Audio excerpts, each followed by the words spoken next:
Good afternoon, guys. Today is Wednesday. Ayan, Wednesday ngayon. And tumawag yung asawa ko, guys, kasi maaga siyang lumabas today. Magpo 4 PM pa lang. So sabi niya sa akin is kung gusto ko daw upo kami sa park malapit sa workplace niya. Usually dinadalhan niya ako ng food from his work.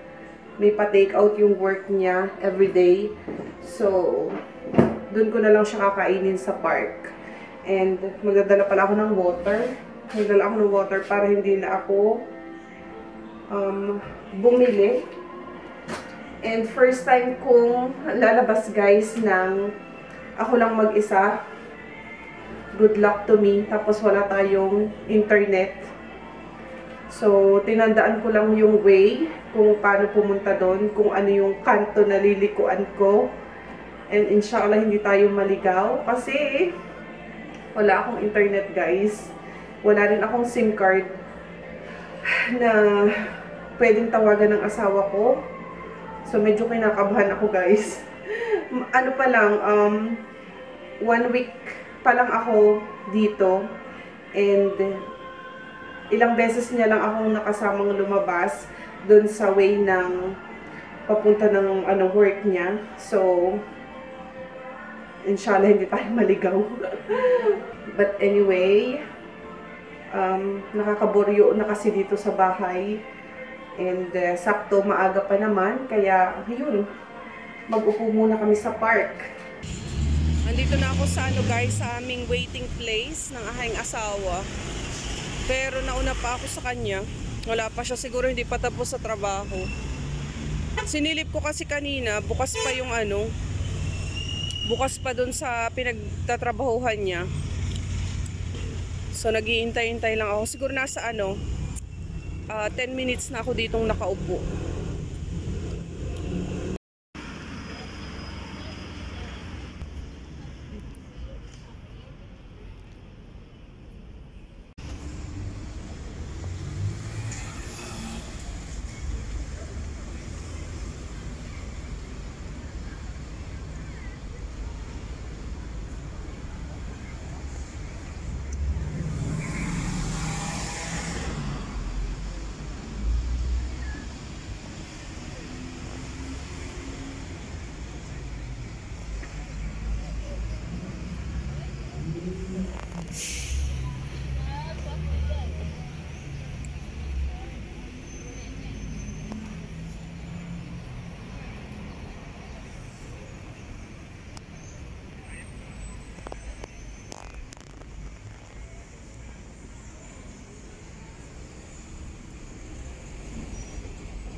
Uwi na kami, guys. Parang uulan, madilim ang langit. Yung ganitong oras, halos nagsasarado na yung mga store. Pag mga 5 PM na, nag-uumpisa na silang magsarado. Usually yung iba, mga 4-5 sarado na. Tahimik na yung street kapag sapit ng mga 6-7.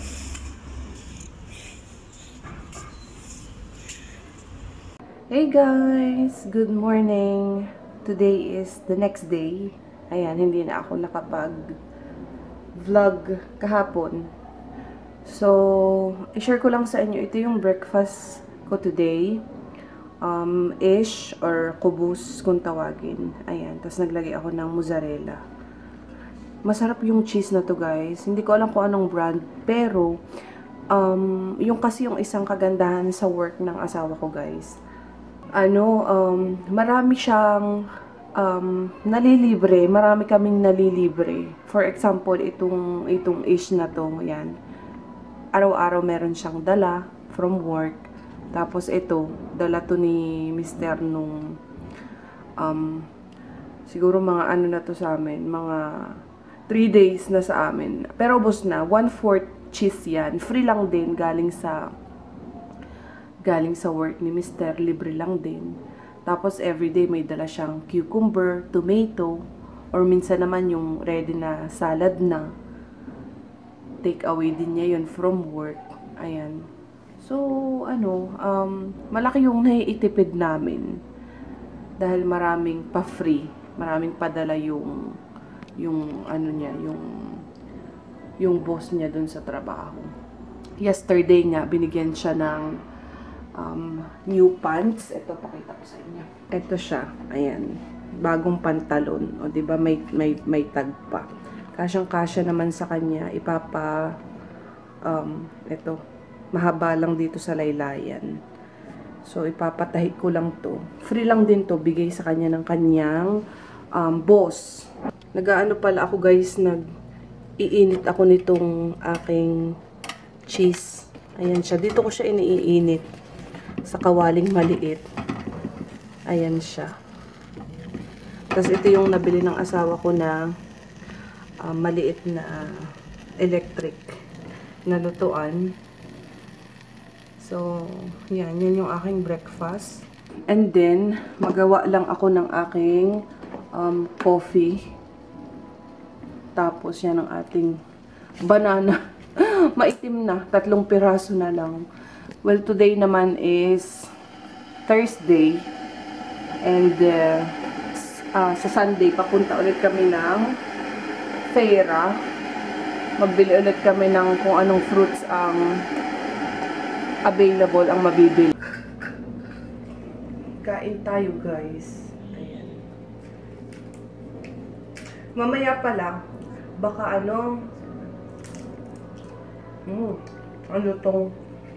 baka mamaya pumunta ulit ako sa trabaho ng asawa ko. Iniwan niya yung susi ng gate dito. Sabi niya, pag maaga daw siyang natapos, pumunta daw ulit ako doon. Upo-upo ulit kami sa sa park. Malapit lang, guys, mga 10 minutes away. Walking lang siya. Galing dito sa bahay. So, maganda na rin para sa akin kasi wala naman akong work ngayon. Nakakapag-ano ako ba? Walking. Kasi kapag dito sa bahay lang, sumasakit yung yung likod ko ba. So, mamaya, inshallah, i-try ko. Or, basta maagang lumabas si Mr. Baka pumunta ulit ako dun sa kanya. Kahapon, medyo naligaw-ligaw ako. Medyo lang naman. Kasi yung pinaka-last na kanto na papunta dun sa work ng asawa ko, patatlo pa pala siya. So, sa unang kanto ako lumiko.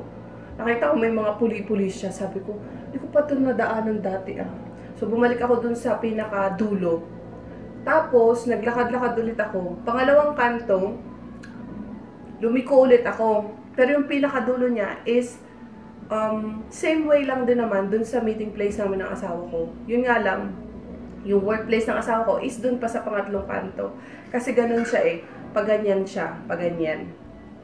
Ito yung pangalawang kanto, ito yung pangatlong kanto. So, dito ako dumaan sa pangalawang kanto. At the end, meron dong mga maliit na part. May upuan doon. Doon ako umuupo. Kung dito kasi sa pangatlong kanto, ako dumaan, madadaanan ko yung workplace ng asawa ko in the middle. Then, doon sa pinaka-last, doon din yung meeting place namin. So, ayun. So, kabang-kaba ako kahapon kasi nga, wala akong internet, wala akong pang-call. Basta ang ginagawa ko lang talaga is tinatandaan ko yung mga daan para kung maligaw ako, babalik ako dun sa pinanggalingan ba. So, ayun. Kain tayo. Yung isa, iniinit ko pa. And, ang gawa ko ngayon, everyday ako naglalaba. Kasi, parang hindi ako natatambakan ng labahin. Kasi wala nga akong washing. So, Mamaya, pagkatapos ko dito, maglalaba ako ng mga white. Dala ko pala tong, ito, yung tasa. Yung pa-birthday kay Ali. Ayan, dala-dala ko siya.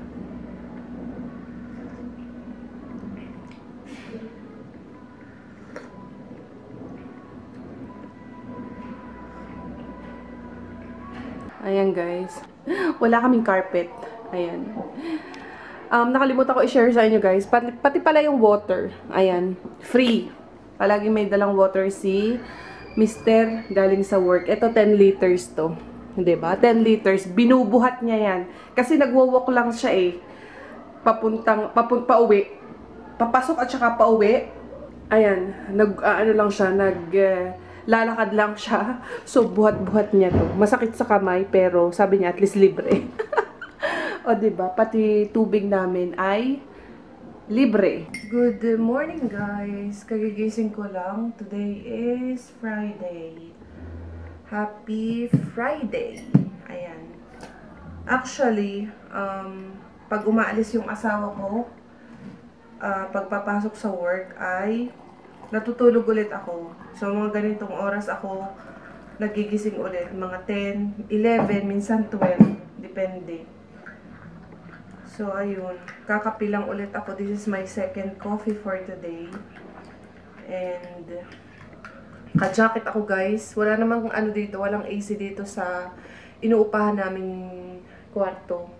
Pero, malamig dito guys sa Brazil. Kagabi nga umulan, pero nung actually sabi ng asawa ko, itong before ako pumunta dito is nag-uulanin talaga.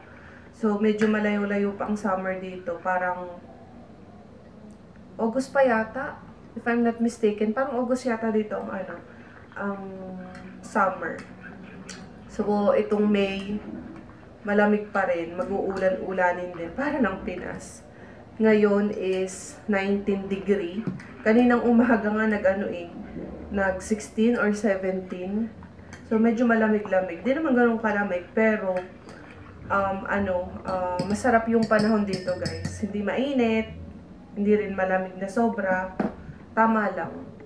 Kakape ulit ako. And magbubusamat na lang ako. Kahapon, hindi kami natuloy ng asawa ko sa, di ba sabi ko sa inyo, lalabas ulit ako pag maaga siyang lumabas. Kaya lang lumabas siya is mga 5, past 5 na. And kawawa siya guys. Sobrang naawa ako.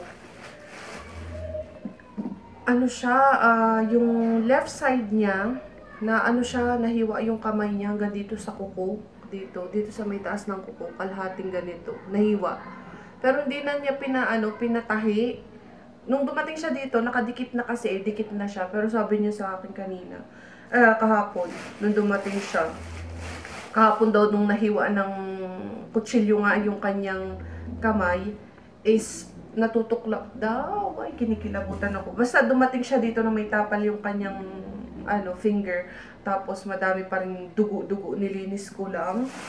And sabi ko, bakit hindi niya pinatahi? Baka kailangan ng tahi. Pero kanina namang umaga, before siya umalis, medyo na naman siya, yung dikit na siya.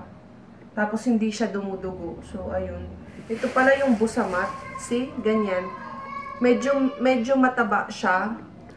Hindi kagaya nung sa Egypt, half ng size nito.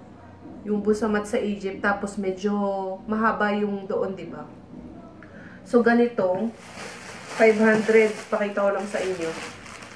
500, 500 grams or half kilo nito is 20 real or 200 plus peso, 210 peso. Nagtingin ako ng ng rate ng conversion ba ng 1 reals or 1 real Brazil to peso kahapon is 10.98. Ayun. Nag-aano na din pala kami guys, nakapag-apply na kami ng aking CPF through online. And yung CPF is wala akong masyado pang alam, based lang sa naririnig ko sa asawa ko, hindi pa rin ako nag-search ba. CPF is parang yung residence ID mo rin dito. So first is bibigyan ka muna nila ng pinaka ID number, parang temporary card. Isasend nila yung through email. And then ipapaprint mo, then ipalaminate mo na lang para siyang maging matigas at safe siya, hindi mabasa. Ipalaminate na lang para gawing ID ba. Tapos, after nun, may sinasabi yung asawa ko na mag-a-apply daw ng protocol. Hindi ko ma-gets, hindi ko siya maintindihan, pero ang parang nagigets ko is yun yung pinaka ikama or residence ID talaga na na halimbawa valid for 1 year, ganon. So yun, we'll see kung ano ba talaga. Hindi pa ako nagse-search masyado. Kain tayo. Sinasawsaw ko ang busamat sa sa coffee. Ewan ko kung lalabas kami ng asawa ko mamaya. Kung magpupunta ulit kami sa park.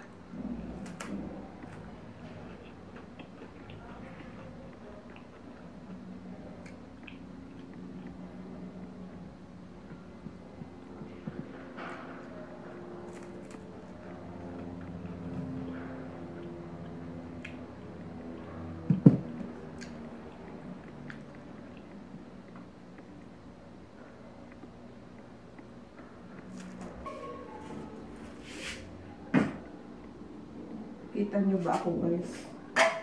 Yung aming palaman, naubos na. So, inaalis ko yung ito, para magamit siya, sayang naman. Yung pinaka-jar, babasagin siya.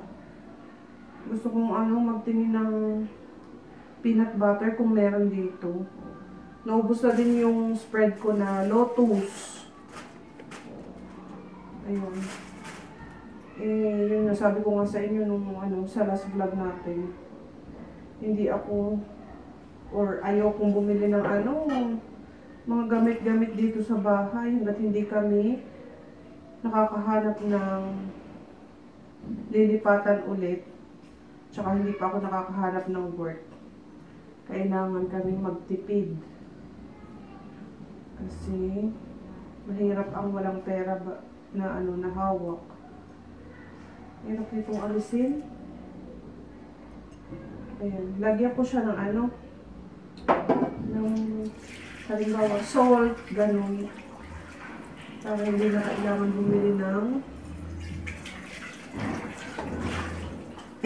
ng container ba. Meron ako ditong dalawa. Yung lagyan ng Lotus at saka pinaglagyan ng jam na spread. So, huhugasan ko lang.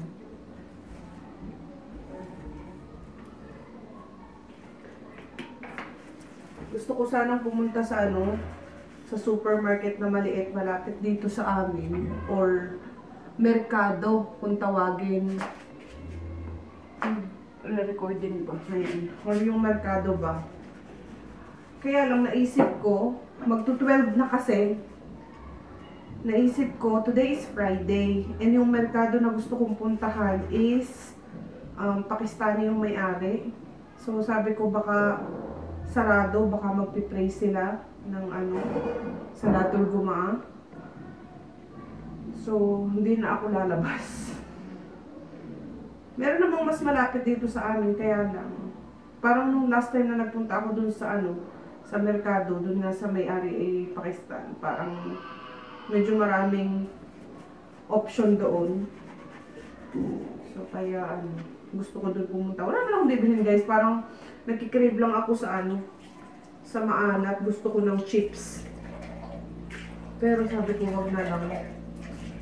Baka biglang, pag kumain ako ngayon, kasi nag-breakfast na ako.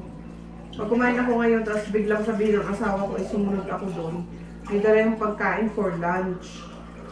Baka maaga siyang lumabas. Masisira yung aking, mabubusog ako kung bibili pa ako ng chips. Ayan. Diba? Meron akong dalawang garapon. Hindi ko na kailangan bumili ng lagayan. Ayan. O, diba? babasagin pa to. Kita nyo ba? Nakadalawa na ako. Meron pa akong dalawang jam na bago. Kasi yung asawa ko mahilig siya sa jam. Nagpadala siya. And meron naman dito. Kaya lang sabi ng asawa ko is ewan yung brand. Parang ayaw niya yata yung brand. And yung price medyo mahal yata. Wala tayong ano guys, matinong patungan ng camera. May natira akong pipino. Pasira na yung ano, yung pipino. Mga 3 days na to. Wala nga kaming ref. So kakainin ko siya. Sayang naman kung mapatapon. Lagyan ko na lang siya ng salt. Itong pinakadulo niya nasira na malambot. Hindi naman sira pero malambot na siya. So ayoko ng pipinong malambot. Ayan. Dito guys, ang kain ko ng lunch is around 4 or 4, 5 ganyan. Maglalabas pa ng asawa ko kasi nasa kanya yung aking lunch. Siya yung nagdadala. And yun, pag nagugutom ako, ang pinakain ko, prutas, or mga tinatinapay lang. Hindi ako nagluluto guys. Nagluluto lang ako dito sa bahay kapag yun nga, sabi ko sa inyo, day off ang asawa ko every Sunday. Ayan, ito. Kita nyo ba? Ayan. Na slice ko na siya. Medyo nagugutom ako, kumakalam yung tiyan ko. Pero, tinatamad nga akong lumabas. Sarap. Sarap.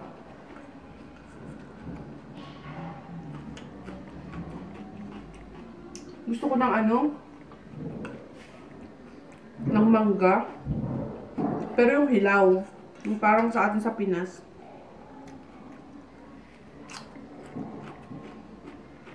Malutong pa yung cucumber.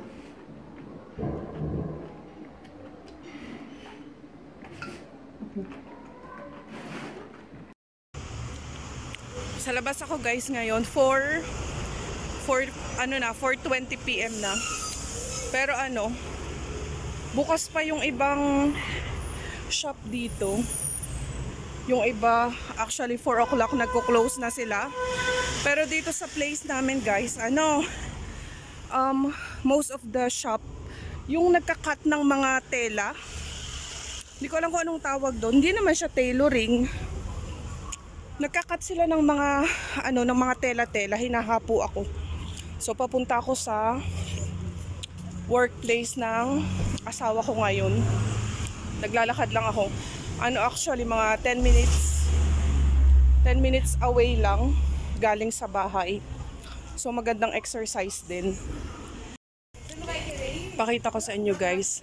Dito, most of mga basura dito is tela. Ayan, mga tela yan. Puro tela, kada kanto.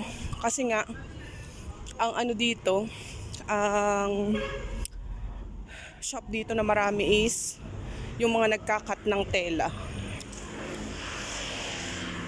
Malapit na ako sa aming meeting place ng aking asawa.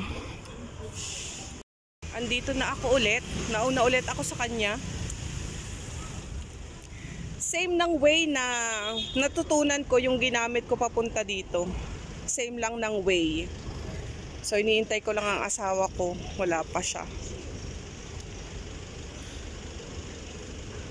Kaano ka lang naman dito. Kararating ko lang actually. So hindi ko alam, hindi ko tanda yung way papunta dito. Yung ginamit na way ng asawa ko nung kasama ko siya. So ang inaano ko is yung way na natutunan ko nung isang araw. Kita nyo yung bus dito guys, oh. Ang ganda, mahaba. Mahaba yung pinaka-bus nila dito. Ang ganda. Lumay stomach.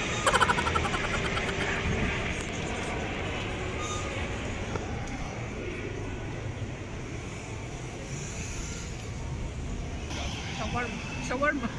No shawarma.